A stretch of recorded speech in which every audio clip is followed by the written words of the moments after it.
Instead of gaslighting your wives into leaving you alone long enough that you can record a podcast, we just gaslighted a dude into introducing us to other women. He's like, stop it.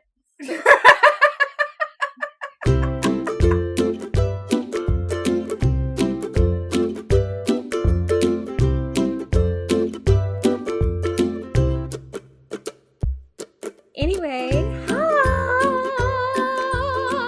Oof, I aspire to that level of energeticness. It's Friday, okay? We're recording on a Friday.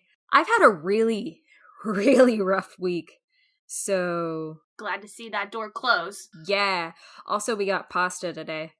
Like, somebody left, and by somebody, I mean like another agency, not like a mysterious person. Mysterious agent of pasta. Yeah. Well, I am your Lieutenant of Literature, Jessica.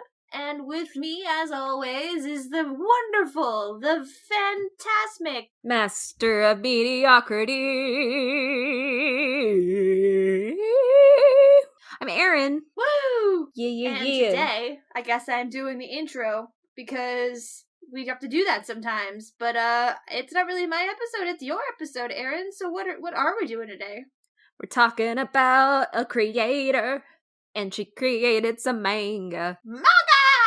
Are we gonna debate over if it's pronounced manga or manga? I mean, no. I just was providing Okay. the counterbalance, and we're going to be right one way or the other. One of us is. See, this is planning. This is motherfucking strategy, Erin. Got it. Okay, so today we're going to piss off listeners by mispronouncing some word. Also, we're going to make them happy by pronouncing that word right. Ooh. So every time I say my version of the word, you say the other version. Okay. So anyway, this creator is what's known as a mangaka. Mangaka. And a mangaka Mangaka. is the title of a manga Manga. artist/writer. Manga. Okay, I can't do this. I'm going Okay. Manga. Okay, yeah, we did it 3 times. We tried. Whatever. I'm just going to go back and tried. forth. Okay, we tried. Anyway, manga refers to a Japanese style of comics and or cartooning that originated in the late 19th century, with a right-to-left reading style and black and white art. In the United States, manga is published in tankobon, which are the paperback books that collect the individually published chapters. In Japan, manga is also published in tankobon, but also published in individual chapters in manga magazines. These magazines sound hella cool since they are a collection of chapters from multiple manga options that are released in a monthly format, sometimes weekly. I wish that was how the rest of the comics world worked. Yeah? Like, if that's how Marvel did their shit, I would buy the fuck out of it. Hell yeah. Yeah, it would make it a lot easier. Well, I say that, but like Batman was released like really back to back for a while, and that was annoying. Oh, but you mean in like a big magazine? Yeah, like, not like back to back like that, but I mean like a bunch of different titles all in a weekly magazine. That would be fucking badass.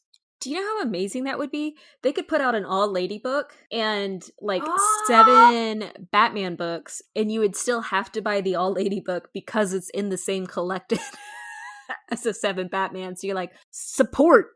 I love it. I love it too. Actually, they would probably I cut all of want it, because it. whatever. Mm. Anyways, I just wanted to explain what manga and mangaka are for a minute. Why? Well, funny I asked myself this question. We're talking Rumiko Takahashi, who is a mangaka who has written a few titles that you may or may not recognize. But before I spoil that surprise, let me at least tell you a little bit about her. She was born in Niigata, Japan, which has a rather robust Wikipedia article, but I am not an expert on Japanese culture and geography, so I couldn't tell you which attraction in Niigata that makes it stand out from the others. I think I saw something about a comic convention, so I was like, that's cool, but do other areas have that? I don't know. Reportedly, Rumiko grew up in an average home with an average childhood and no pronounced interest in manga. But then she started making friends with people who were in or would go into the profession. She enrolled in a manga school and was involved with a school established by a rather prestigious and intense mangaka who also supposedly had a personal hand in her training.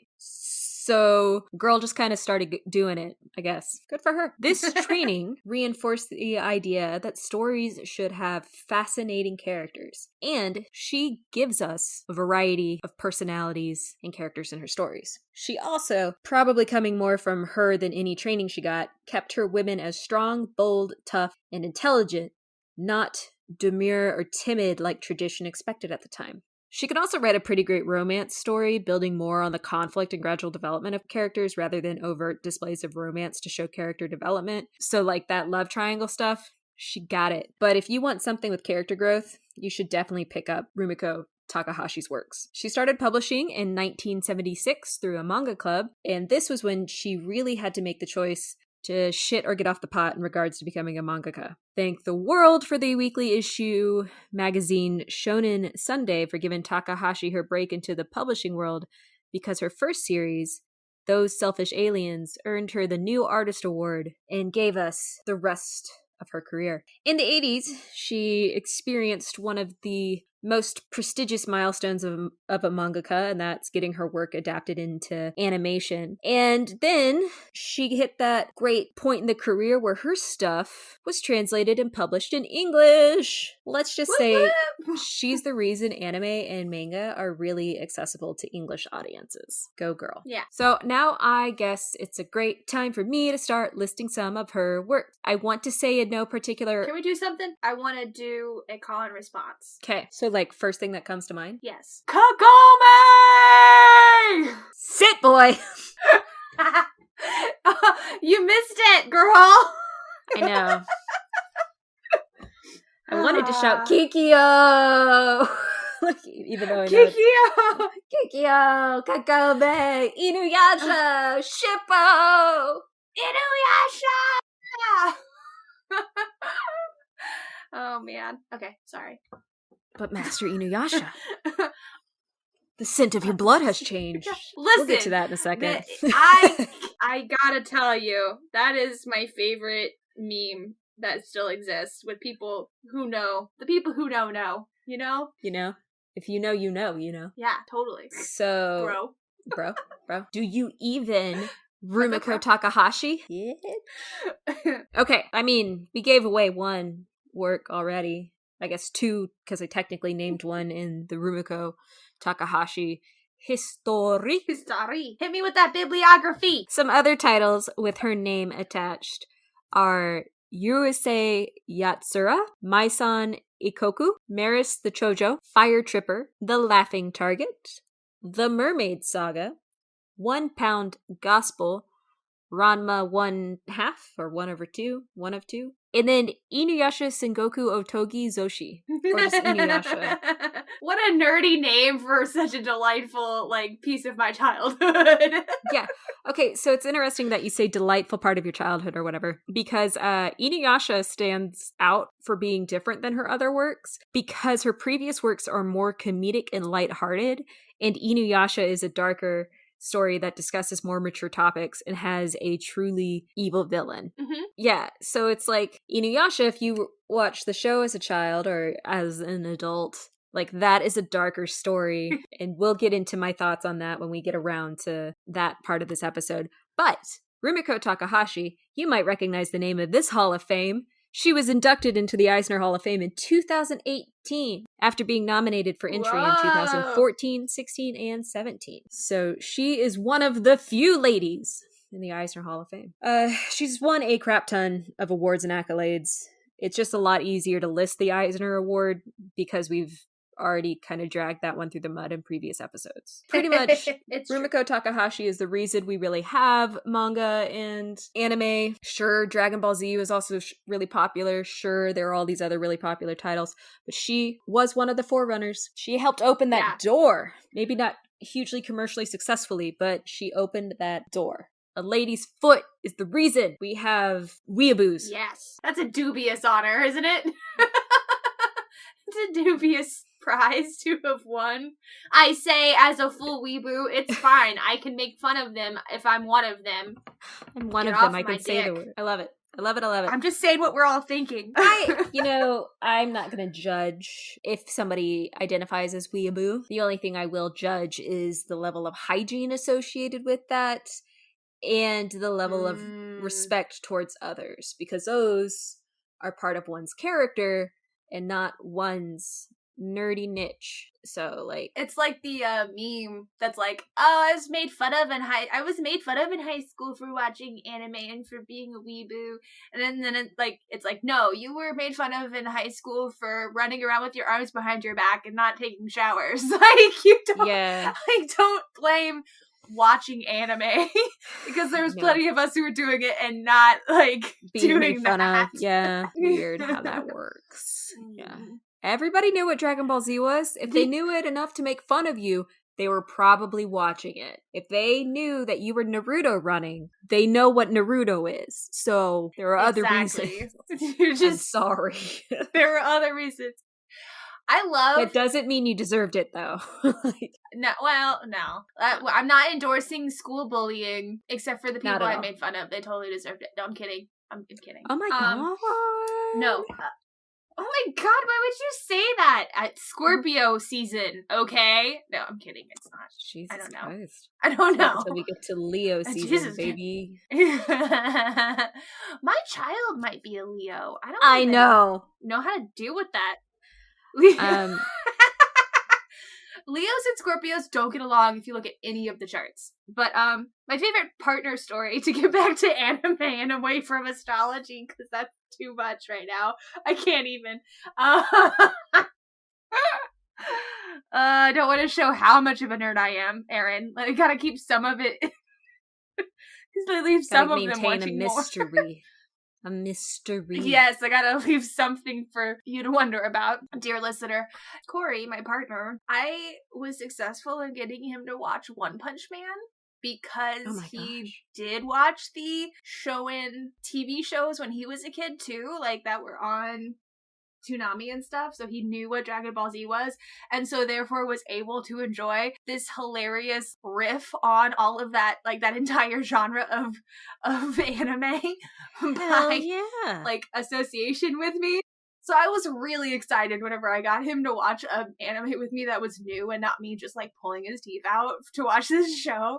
So yeah, no, they knew it was going on. Okay, like they knew it was there. The cool kids, like my partner, knew. They just weren't like being weird about it. Yeah, like they just never bought the T-shirt as a child. Well, listen, like, were you even a real weeboo unless you scarred yourself staying up and watching G2 late at night and being exposed to Surreal Experiments Lane? If you didn't get exposed at too young of age to Surreal Experiments Lane, are you even doing it right? Oh man, it's just one example of how I broke myself existentially way too early. I think my early anime experience was like Adult Swim when that was still anime. Because that was where Inuyasha was. But I also, and Outlaw Star, which were totally not things you should have been watching at like 9 or 10. But I did. Oh, same, girl, same. Let's see, what else was it? I remember this one that I can never get the title right. Like, I think it's called Blue Seed, but it's not Blue Seed. But this dude was sick and cryogenically frozen until they could find a cure. But then when he woke up, these like massive bugs had taken over the planet and humans were nearly extinct. And it kind of was a mecha thing, but he also was like immune or had some magical I was diseased in the past powers. Anyway, I don't remember, but they had like the entire show was just them trying to get to the human haven. But that's not what we're talking about today. I don't remember that one. I do remember Witch Hunter Robin, which I was obsessed with. That one was so good! Wasn't it? That one was so good! And then I was always really sad whenever it flipped over to, like, Aqua Teen Hunger Force. I was real sad every night. So I was like, I want more anime! And The Big O, which is a terrible mecha show, but I still love it. Oh, The Big O is great. I love it for, like, how steampunky it is and ridiculous. Like, yeah. And kind of noir a little bit. Yeah. Yeah. That's some good cool shit. Okay, back to Rumiko. Rumiko. Grandmommy of all of those things that we loved. She could be like our aunt, though, because, like, girl's still kicking. She could also be our grandmother who's still around auntie. Kicking our asses. So, like... Auntie mangaka. We read some manga in preparation for this episode. Yeah, we did. And we also At least I did, and I wouldn't be surprised if you also did. I started a rewatch of Inuyasha to prepare. Oh, so girl, it just doesn't hit the same anymore. I'm kind of glad it doesn't hit the same anymore, and I will. You know what? Let's just start with the Inuyasha anime. So, for me and for Jessica, go for it. I'm gonna talk for you, Jessica, on this one. This was like our first bad boy love interest, right? Because Shishomaru was kind of a god, what a dreamy, aloof older teenager who's like, I have a deep voice that's kind of apathetic, and yet I have an emotional range. Faintly British. Yeah, faintly villainous British accent. And you're like, ooh, that's sexy. I'm 10 and I don't quite get it, but ooh, that gets me.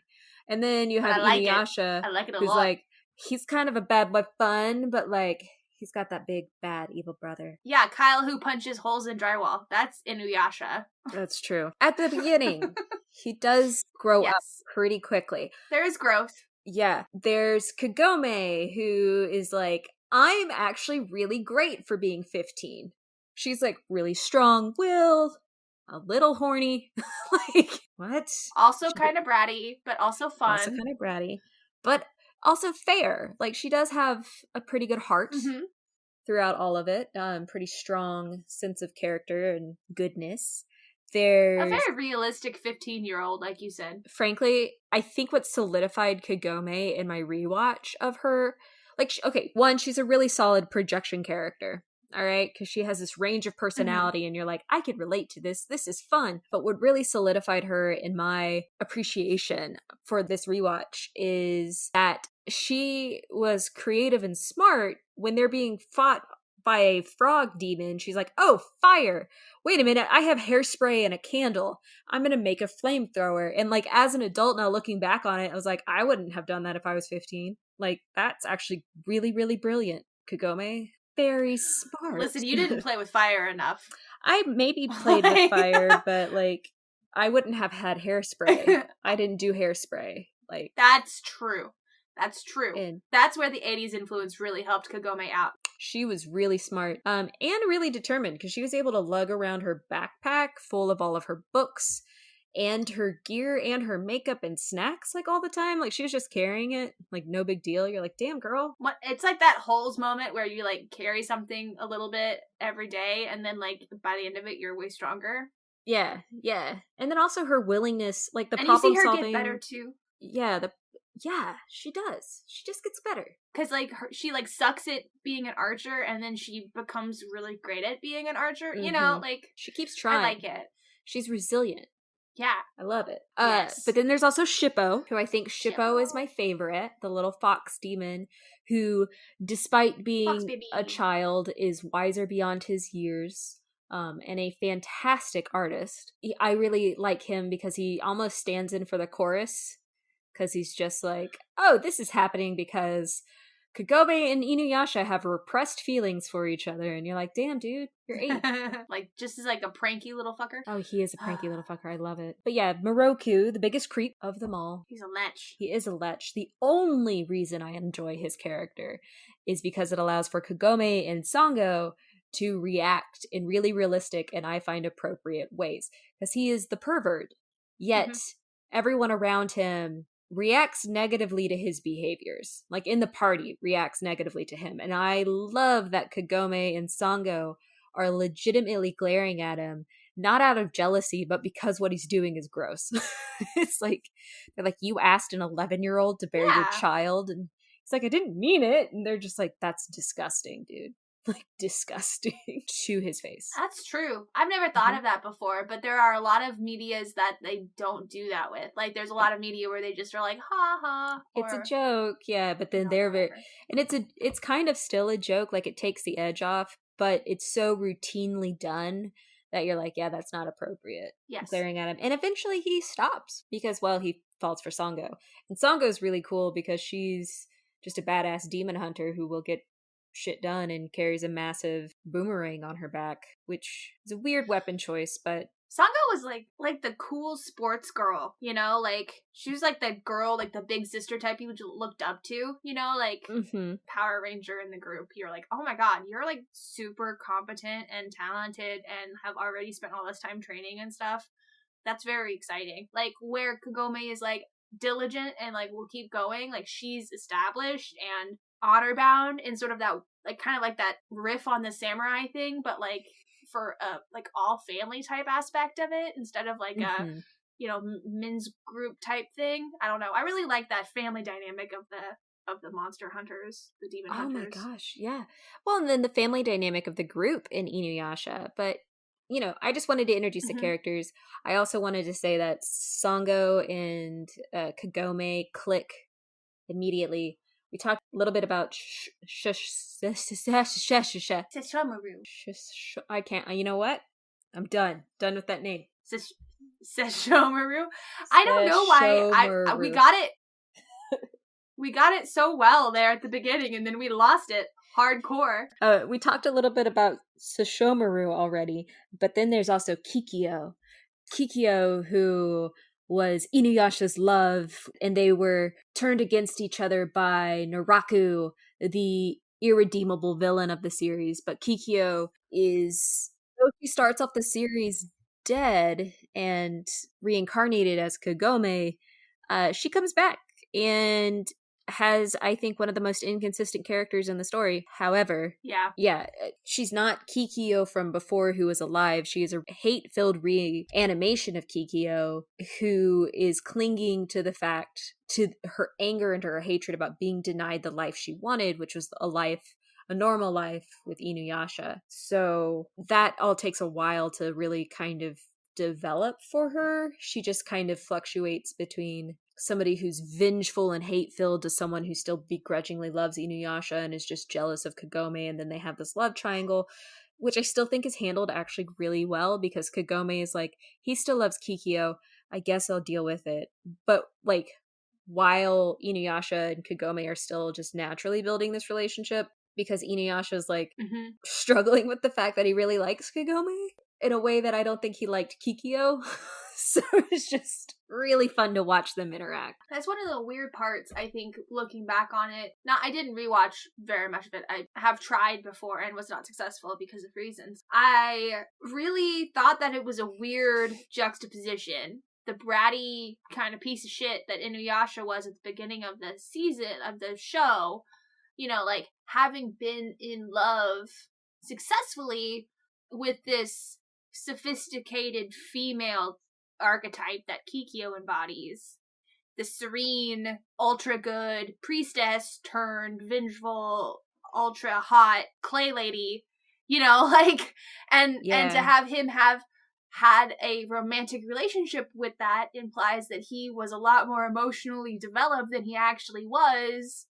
And they kind of explain a little bit of that, like she kind of tamed him like a wild dog a little bit, but it's still really like hard to buy that Kikyo was interested in what Inuyasha had to sell before him and Kagome, you know, like went through their journey and he developed as a person. You know, like, I don't know. That's the hardest part for me to buy, is that Kikyo actually loved him. Like, maybe she just owned him and was like, why are you playing with my toys, bitch? Yeah, and you know, that kind of adds a different lens as to why Kagome and him are a better matchup than Kikyo and Inuyasha. I think because Kikyo and Inuyasha bonded almost from the fact that there was something they couldn't have, which was Inuyasha being a full demon and Kikyo having this normal life where she could be with somebody. Because obviously their relationship was torn apart pretty damn quickly. It took Naraku pretending to be the other to undo whatever relationship they had fostered over a year or so. So they obviously both had their faults coming into it and were imperfect about how their relationship was with the other.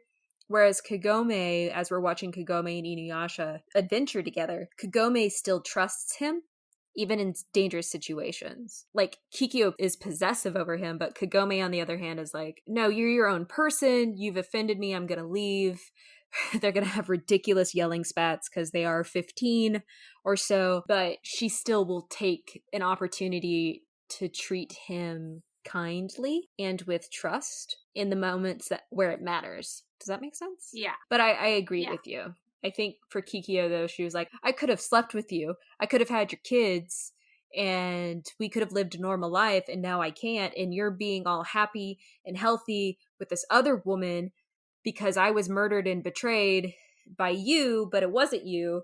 It was just a lot of drama around that. And she's just holding on to the idea of life rather than anything of kind of healthy value. Well, and I think that too is like maybe it's a difference between the way that you rate relationships. Like when you're real young, we've been together a year, it feels like so much, but like really when you're older looking back on it, the way that Inuyasha and Kagome became friends and then like grew their attachment over time and trust and mutual like earning of that trust. Yeah. You know, they both were there for each other in a sustained way that built what I would consider a much like more realistic relationship basis, you know, and gave you that better payoff, that more authentic payoff than just like a Romeo and Juliet situation. Yeah. I like it.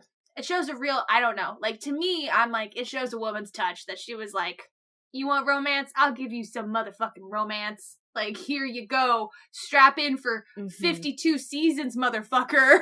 Like, that's how long it takes to write a real romance. Kind of on that note, I did think it was funny that Kagome, like, is very open about her interest in Inuyasha pretty early on in the series. Like, she spends a lot of time thinking about him. She spends a lot of time, you know, managing herself and following him around. She gives him a really hard time in a lot of situations. Like, she never, you know, she gets her feelings hurt, but she handles them really kind of in a healthy way when it comes to understanding that his relationship with Kikyo might mean more throughout the story than any kind of relationship that they have. That doesn't mean that she's going to abandon him at any point, because she never is like, well, if you're going to be with Kikyo, I'm out. She like politely excuses herself in those times where she's like, you're going to deal with Kikyo, I've got to go. Kagome's open kind of want of him. I remember when they meet Sango, at least in the show, Sango is talking about Moroku, and it's like, well, I hope he doesn't perv on us. And Kagome almost angrily goes, yeah, Inuyasha's a cold fish. It's just like... Sango's like, do you want him to look? And they never answer the question on screen, but it's one of those things where, like, Kagome is almost upset that Inuyasha's not showing that interest in her, which on paper sounds really inappropriate, but with a woman's perspective, it's, like, not as pervy. Because they don't have that art style where it's like all tits and an up crotch shot. You know, she's just like looking the same. Like the animation style is very still adventure mode. There's all the characters. I think the most kind of quote unquote sex appeal part of them is their faces. Like no extra skin is displayed, but like eye makeup or just expressions and head tilts and like hair designs. There's no like shirts that are straining over body parts or like weirdly shiny skin. It's just still very like modest character design. Okay, so did you read any of the manga? I did a little bit. It's a little bit more, I think, exposed. Yeah. I was like, I was surprised. Surprised by all of the titties.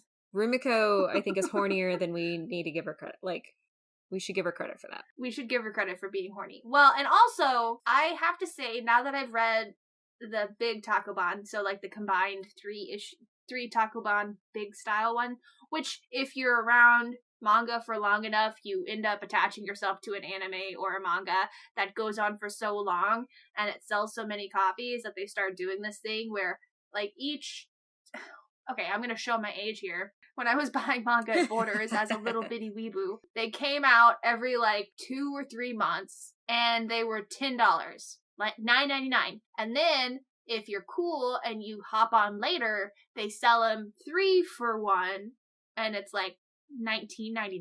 So then it's like, oh yeah, you get this huge discount for buying them in bulk. But also it's way less annoying because there's like 35 issues, so you're buying the 10 extra big ones as opposed to 35 individual ones, So yeah, I bought the digital version of Inuyasha. So I read the first 3 and I was so hooked on how far into the series I got so quickly, Aaron. Like, it took me like 2 hours to read because, as I discussed earlier, I can read manga way faster than I can read comics.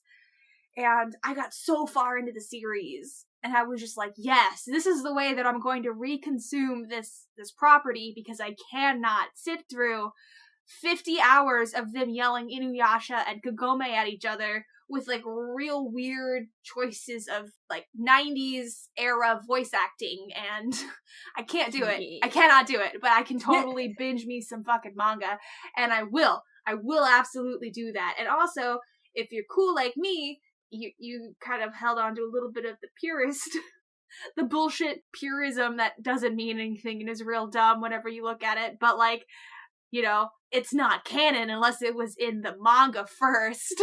Oh my gosh. Like the whole season of Bleach that should never have happened because like they just pulled it out of their ass.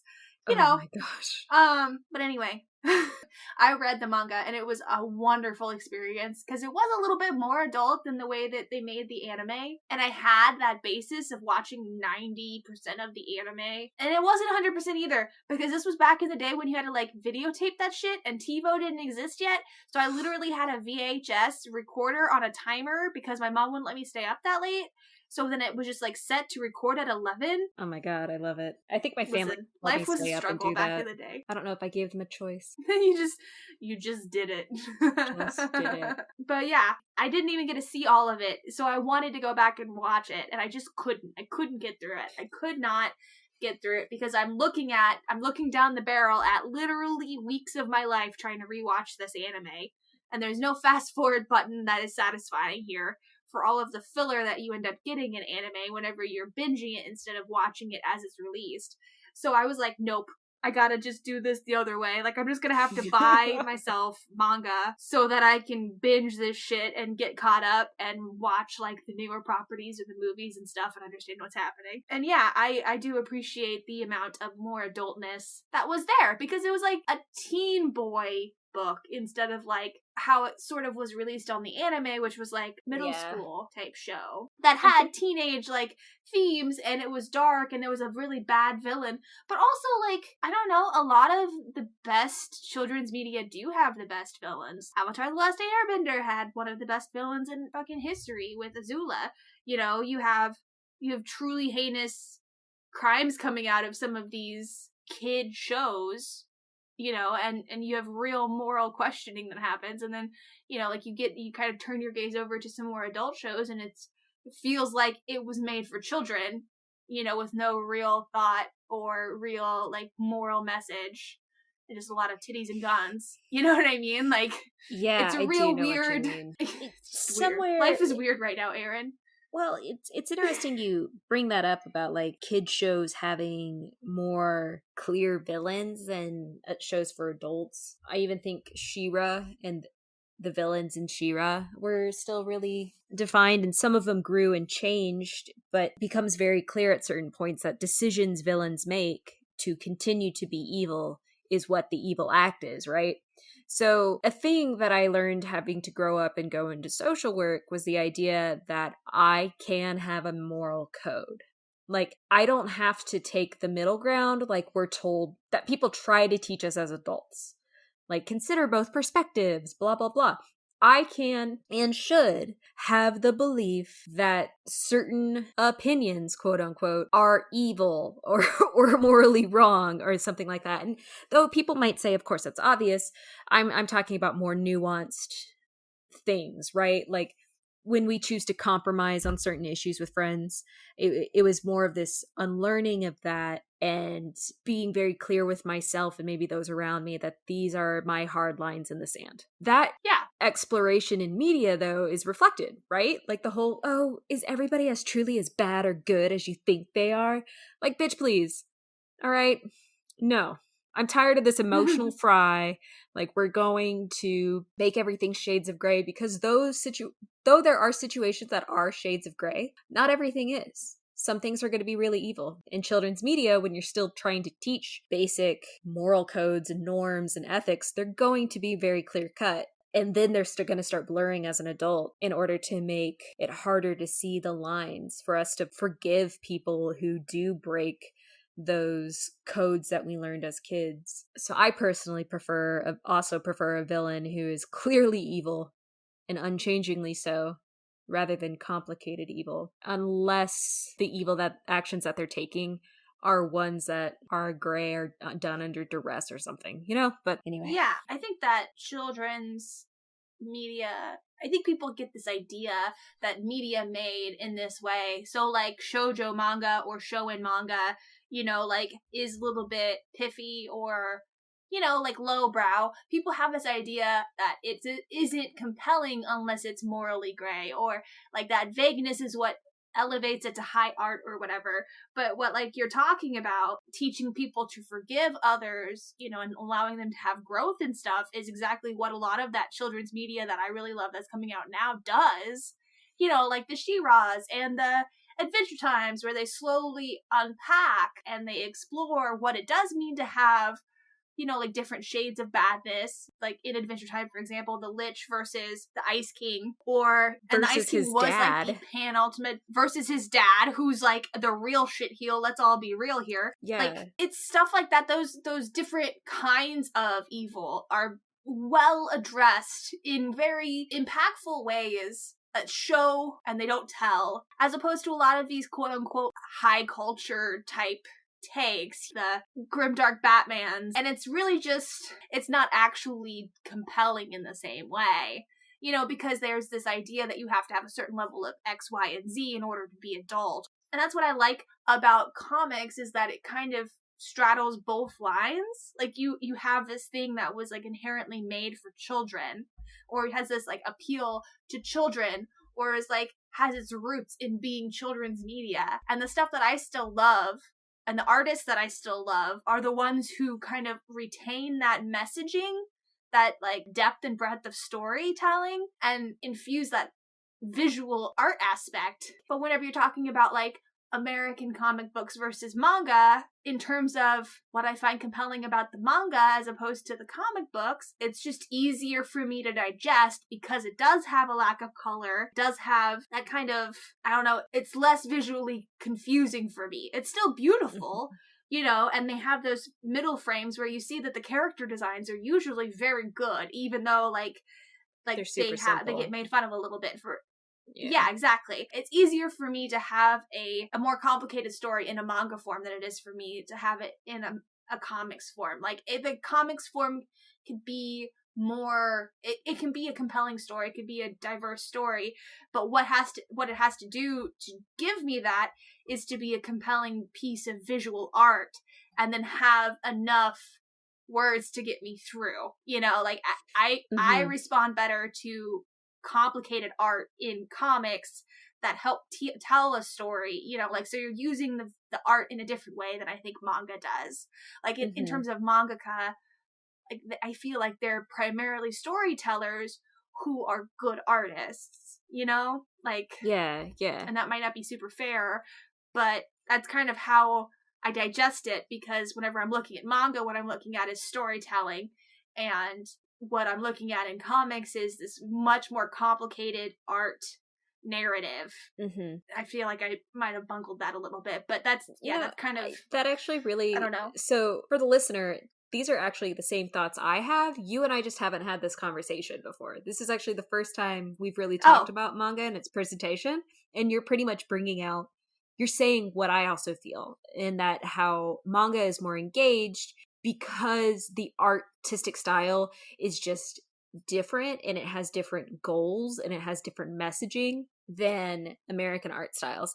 And there's not one that I think is better than the other. It's just different. And also the price point is cheaper with manga. So there's that. But it's like comparing apples and oranges almost, with how different the art and the narrative style is. I want to get back to the good versus evil conversation, but I want to do it versus Sesshomaru versus Naraku, because when we were talking about redeemable versus irredeemable, like, so Sesshomaru is a bad guy and Naraku is a bad guy. But Sesshomaru ends up being kind of a good guy. Naraku never does. So Sesshomaru, his main beef is just with his brother, because his brother, Inuyasha, is half human, half demon, and for some reason favored by their pureblood demon dad over Sesshomaru. And Sesshomaru, frankly, is just jealous. He does kill people. He is pretty callous towards other, but his main story is just bringing Inuyasha down. Like, he could obliterate Kagome, Sango, and Moroku, and he's just like, no, I'm taking Inuyasha down. Naraku, on the other hand, just wants Kikyo to hate and wants to take down Inuyasha because Kikyo loved Inuyasha and wants to be the most powerful and is poisoning and killing and just being really horrible, to say frankly. He's giving people more powerful weapons and tools to hurt other people. He's playing people against each other. He creates different versions of himself who then he uses against each other. Like, it's just not a good dude. Yeah. And I want to talk about that. And I didn't know if you had any thoughts about how Sesshomaru's story goes versus Naraku. Oh man, Sesshomaru's bae. I'm sorry. I have problematic views of love interests, as is well established on this pod. And Sesshomaru's bae, you know, like, he is bad, but in a sexy way. You know what I mean? And to be frank, Naruto is hot, and some of his doppelgangers give you like a weird, like, false sense of him being something that you could ship, but then, like, the core of the character is so bad. Like, you know, the doppelgangers aside, the core of the character is so bad, and you just keep coming back to this black void that is supposed to be a demon, and you're like, wow, okay. And I never got far enough to see if there was, like, a motivation that was given to explain, or if he really was just this sort of, like, Lady Galactica, like, big bad, you know, like, black hole of a bad guy, which is fine. I mean, like, I don't mind that being a thing, but I feel like you're allowed to do that in fantasy and high action because they're not human, you know? And Sesshomaru is also a demon, so I think that's what makes Sesshomaru unique, is you see humanity, quote unquote, you know, like, the sense of the ability to have emotional depth and morality in some subsets of demons and then not in others, which is kind of an interesting, like, back to that moral gray area, you know, like, it's like you're not gonna know, basically, and it kind of depends on, it seems like it kind of hinges on whether or not they love something, you know, like, if they love someone, then they are redeemable. But then, like, why does Sesshomaru get that when he doesn't have that, like, romantic character? So, like, he does. Kind of. Well, this is a bit of a spoiler. Do you remember Rin? Sing me a few bars. Okay, I'm gonna kind of backtrack a little bit. So another fun little twist to this story is that both Inuyasha and Sesshomaru have swords that were forged with their dad, who is a big wolf demon's fangs. And Inuyasha has the Tetsaiga, which can save 100 lives in one stroke. And Sesshomaru has the Tensaiga, which can it's a blade that cannot slice. So Sesshomaru, who is this, like, hateful, I just want to kill things, like, one of his goals for bringing down Inuyasha is to steal the sword and use it, but he can't use it because he doesn't have any human blood, and he's just kind of pissed off that he has the Tensaiga, which can't hurt anybody, it can only heal. So Sesshomaru gets really, really hurt after a battle, and he's just, like, chilling in this forest recovering, and this little human girl named Rin finds him. The child! Yes, I do remember her. Yeah. Yes, you're right. He does have emotional depth, and yeah. Because Rin expects nothing from him. Rin's not scared of him. Rin's probably the first human he hasn't resented, because I think he resented Inuyasha's mom, because Inuyasha, being a favored or beloved child, probably took from him, again, the jealousy thing. So he meets Rin, who shows up. She has no voice because she's been traumatized. She's covered in wounds and injuries because the people of the village, since she's an orphan, beat her because she breaks the rules. And so he takes this kind of pity on her. And eventually, unfortunately, her village gets overrun by wolves, and she ends up dying. Sesshomaru sees her, feels, I don't know, his first pang of compassion or sympathy, and then heals her with the Tensaiga. So he brings her back. And then she follows beats up along on his little goblin sidekick. Yes. But it's great. There's also a scene in the anime where the goblin sidekick is cut in half. And up until this point in the show, they're constantly going back and forth where the goblin's like, oh my god, he's gonna kill me. And he's like, I'm gonna kill you. And then finally, the goblin is killed, and then he heals the goblin. But he makes like no comment of it. He doesn't refer to it. He always heals and walks away. You know, he's a cool guy, doesn't look at the good things he does kind of dude.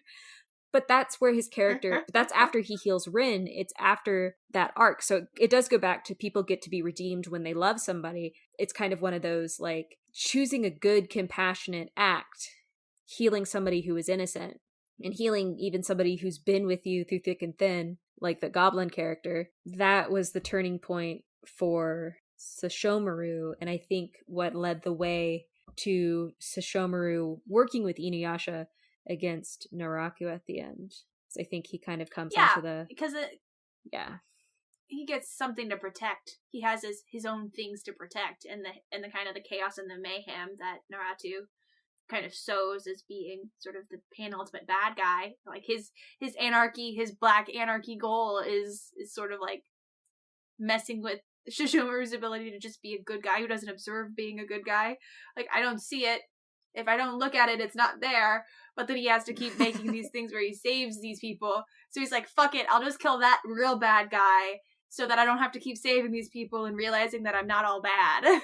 You know, right. Like, and maintaining my like self-image of being a badass.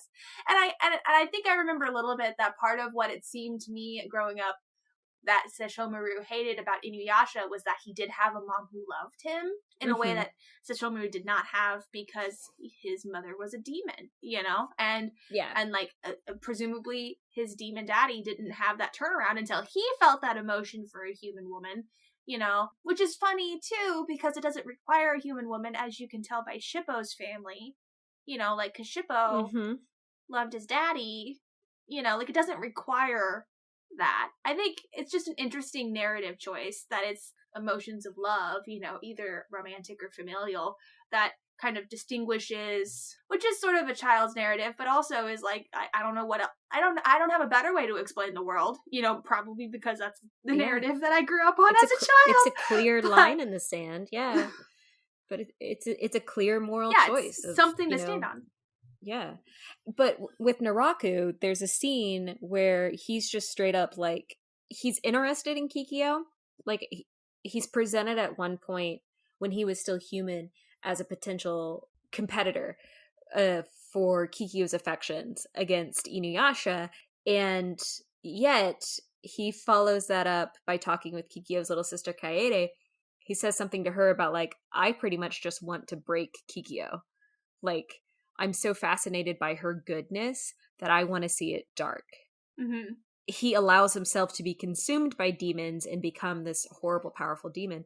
But his perspective is like, I see goodness, I'm going to destroy it. And he continues with that motivation the entirety of his life, doing what I think is the most complicated way to betray people, considering his end goal was supposedly to get this all-powerful magical item to make him all-powerful. Instead of just betraying Kikyo and running away with it, he then sets it up to then also betray Inuyasha and then loses the gem.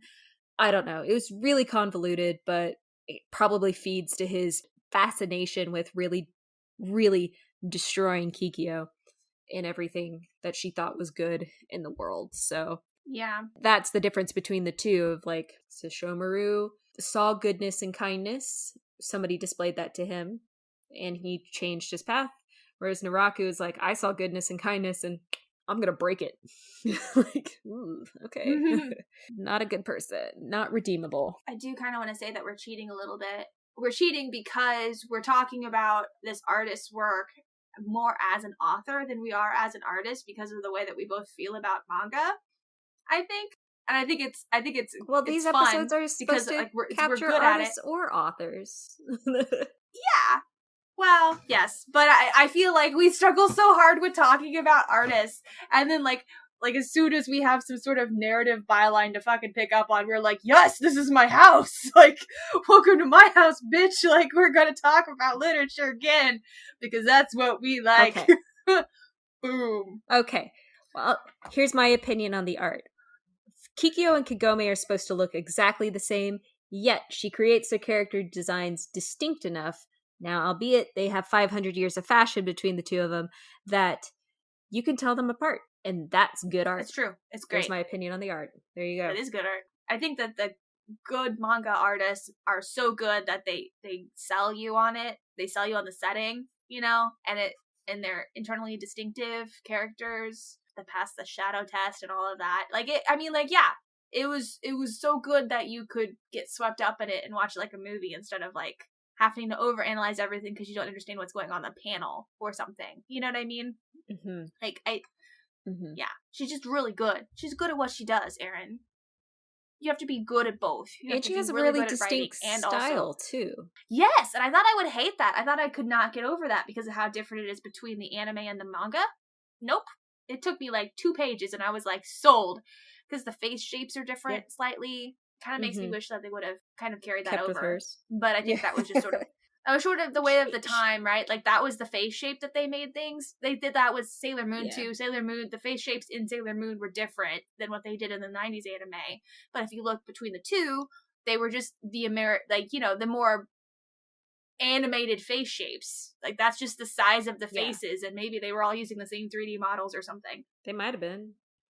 A rectangle with a triangle on the bottom. Yeah. Basically. But she did also create, I think, really distinct characters, even if it was just makeup design. And I really like the fact that most of her characters were women, so she has pretty good balance. And the women look differently. Sold as a shonen. Yeah. So, like... It was a young boys comic. Yeah, with primarily female cast and, like, motivations. I think it's really interesting. And I think that her innate horniness really helped her in that regard, I think. Because it's like that. I when I was reading it, I was like, this is definitely a shonen, but it could be a shoujo. Like, it really could, like a more modern shoujo. It totally could, but like, it's a shonen. So what I'm hearing is that American publishers, in order to get more female characters, is they should do like more lady-led horny writing of their female casts. Is that what I'm thinking? Would that get dudes to buy female teams if it was like a lady horny rather than the dude horny? It would get me to buy more female teams. Probably me too. I don't know. That's why.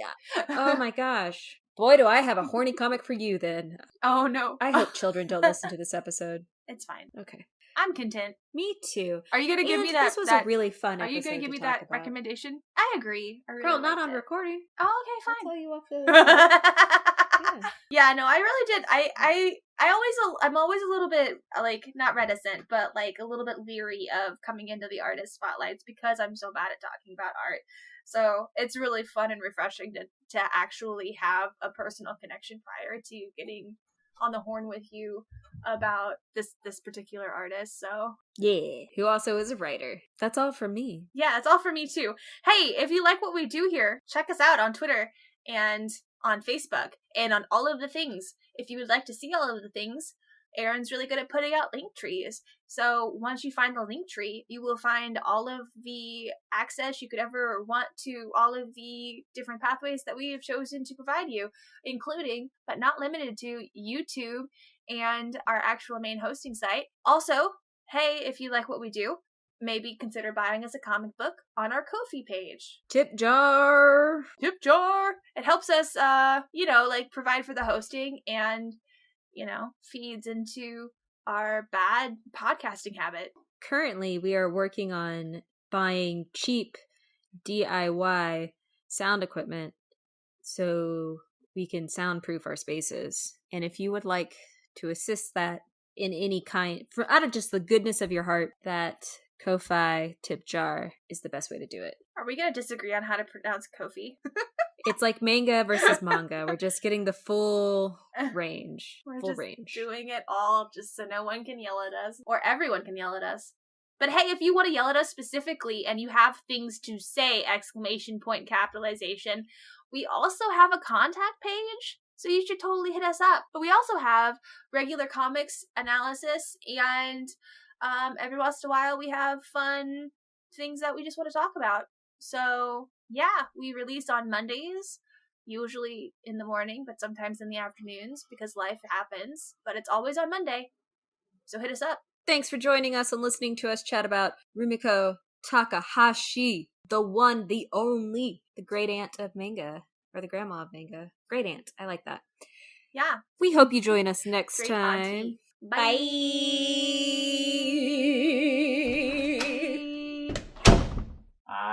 I am a fast manga reader. I am not a fast comics reader. It's weird, but I don't know why. Maybe I'm just better at the visual cues that manga has basically installed. I don't know. Like, I have a lot of theories about why color. Yeah, actually, I'm glad you said color. I have a lot of theories about why people read manga more than comics, and I totally think like price point is one, but the lack of color is another. Which they totally do no color because they expect mangaka to whip shit out in like a week. Yeah, no, yeah. And then my favorite anime, I have a couple of favorite, but some of my favorite slice of life anime there. I'll be more specific. I have to be specific because my favorite anime, no, that's a lie. My favorite slice of life anime is Monthly Girls, how Dodozoken-san or something, but it's about this high school boy who's a mangaka, and like there's a girl in his class that's in love with him, and like these people just are enamored with him, and then like they meet him and they figure out that he's just a nerd that has no life experience, and all he does is do shoujo manga. Like he draws shoujo manga, so it's like he collects this little harem of people who do the grunt work for him on his manga, like cutting out the, like one of them draws the backgrounds for him, and some of them cut out the shading, like stencils, because they have like sheets that they use to fill in, right, the shading.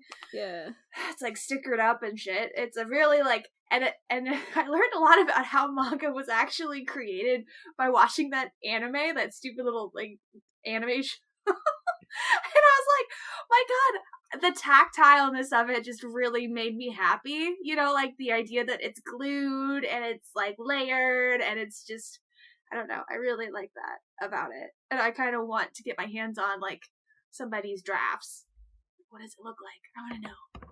God, that'd probably be so Feel much the stickiness. money. Yeah, no, not to actually have.